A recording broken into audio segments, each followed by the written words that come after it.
भारत के घने जंगलों के बीच एक छोटे से गांव भानपुर में लोग एक खौफनाक चुड़ैल की कहानियां सुनाते थे। कहते हैं कि वह चुड़ैल रात के अंधेरे में भड़कती है और उन लोगों से बदला लेती है जिन्होंने उसके साथ अन्याय किया था। सालों पहले एक युवा महिला जिसका नाम मीरा था, उसे उसकी प्रेमी राघव ने बेरहमी से धोखा दिया था।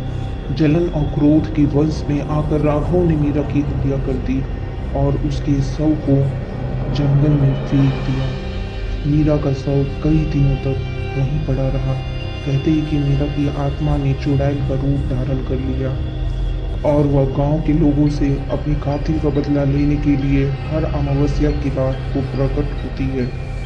उसके लंबी बिखरे बाल, लाल रंग की साड़ी और खून से लथपथ हाथों को देख गांव वाले सहम जाते थे। उसकी आंखों में जलन और प्यास थी, वो भी खून की प्यास। हर अमावस्या की रात किसी न किसी गांव वाले का खून हो जाता था।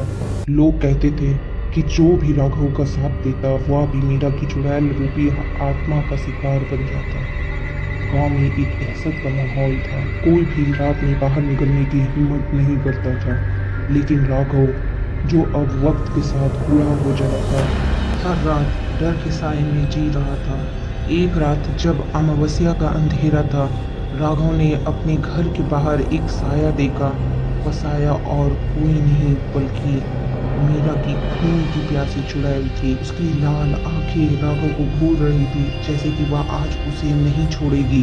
राघव डर के मारे भागने लगा, परंतु चुड़ैल की चिल्लाहट ने पूरा गांव गूंज उठा। फिर वह चुड़ैल उसे पकड़कर अपने साथ जंगल ले गई, जहां से राघव फिर वापस नहीं आया। अगले दिन गांव वाले राघव की लाश को जंगल में खून से सना हुआ पाया। उसकी आंखें खौफ से खुली हुई थी और उसके चेहरे पर जीवन का कोई चिन्ह नहीं था। भानपुर गांव में अब भी अमावस्या की रातों में लोग दरवाजे बंद कर लेते हैं, क्योंकि वह खून की प्यासी चुड़ैल आज भी अपने अगले शिकार की तलाश में भटकती है।